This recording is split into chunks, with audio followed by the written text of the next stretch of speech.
I want to talk a little bit about music in videos and when I think it's appropriate. I did that shuriken spinner video kind of on a whim type thing. I got it in my head after watching Peter Brown's one on the aluminum one,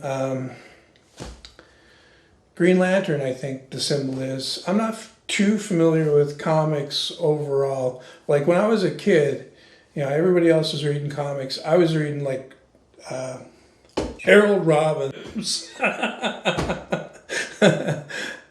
you're familiar with Harold Robbins, you know the kind of work he does at, you know, trying to look, you know, hip and cool and all that stuff, you know, more grown up.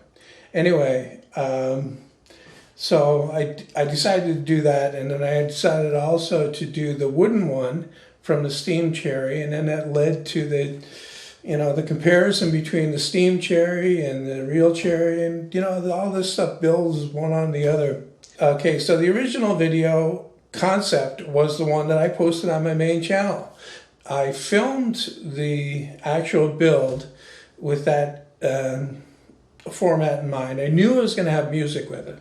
I hadn't found the music yet. So before I even started editing, I went and I found the piece of music that I thought would be perfect for that video. The way I had it playing out in my mind. I needed something that was around about 3 minutes long, something that was snappy and energetic and catchy mainly, and that tune is pretty catchy. So I picked that out, and then I started editing the video once I had that music picked out. So it's like part of the video, you could say. It's like one part of it, this edit is based on that music, so that I could sync up the action that happens in the video to that music specifically. But in the past, when I've used music in videos, I've always gotten comments from people, oh, I wish you hadn't put in the annoying music. So what I did, I took the exact same video. I stripped out the color grading that I did in the original. I did some kind of a bleach bypass, it's called, and it made it that, it made it look the way it did. Anyway, I took that away. I also took the music out, and I posted that on this channel to see how it would. I knew it wouldn't do as well as the original because the original was posted on a much bigger channel, obviously. But I wanted people, what I really wanted people to do was compare the two. I wanted more comments from people saying, well, you know what, I like the original better. And I did get a few comments like that. And also I got comments the opposite saying, oh, I'm glad you posted this one without the annoying music. So that's that situation there where I, you know, had the video concept in mind before I even started it, before I started filming it. I knew it had to have music. And then there are the other videos where I do them and I, you know, don't do, you know, a voiceover, and it just doesn't seem right when I'm watching it. And then I think that maybe I can jazz it up a little bit with music. So that's the other circumstance. So that's the music after the fact, with the original concept being of filming the action, capturing the sounds as they are happening, and then when you watch it after it's edited, you find out that you don't, it's not, you know, it's not flowing as well as you want it to. So you go and you try to find music that will fit in there. So that's the other situation where I put music. I also stick music at the end of the video and stuff like that for the end card type thing. But usually I stay away from music for the most part these days because in the past it's made a lot of problems with content, with copyright match and stuff like that. Even though I don't use music that I haven't paid for, it still occasionally will get a copyright match. And it used to be that as soon as it made the copyright match, bang, as soon as that clicked, the money that was being made from that video, the money that I live on, this is my living after all, that would go to whoever made the music or whoever owns the rights to the music. And YouTube recently changed that so that now, instead of that happening, the money is held until the thing is resolved. And that's the way it should have been from the beginning. So I've already had a couple of situations where that happened. And I just, I filled out the thing and said that I've paid for the right to use this music. And this is where I got it from.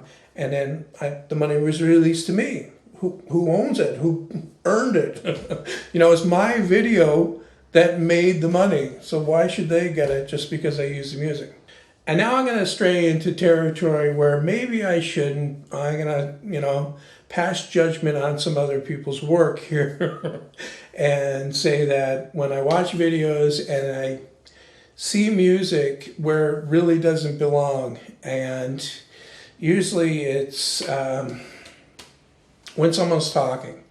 I really hate it when someone's talking and there's music playing, and even if the music is down a little bit, if I've got to fight to hear what they're saying over the music, they really need to lower the volume almost to nothing when they're speaking to make it so that it's okay. There's, lots of examples of that being done right, and there's lots of examples of it not being done right. The other thing with music is the volume of the music. You get music off the internet and it's high, like the volume of it is high.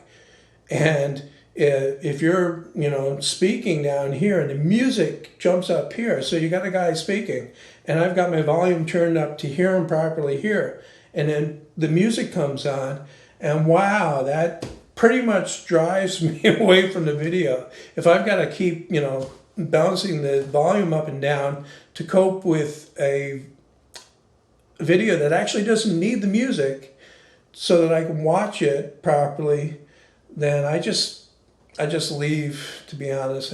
I don't finish watching it. The latest thing these days is everybody's copying Casey Neistat with his style of video making there, and one of it is, have a stretch of him talking to the camera, and then it goes to some sort of time lapse or something, and then you've got the heavy throbbing, hip hop music playing. But that works for his situation. I don't think it really works that well for a woodworking or a do-it-yourself type video. So, but that, that's just my opinion. Okay, just my opinion. I would prefer not to see music that's not really adding. See, that's the question I ask myself before I put music into something. I say, is it going to improve what I've got there already? And in the instance, or in the case of the Shuriken video, it definitely did. The music in that video absolutely improved the end result. And there are other situations where it helps as well. And then there are situations where it's the last thing that you need. Anyway, just my opinion. Nobody asked for it, but I just thought I would, jump in here before I start editing these two videos.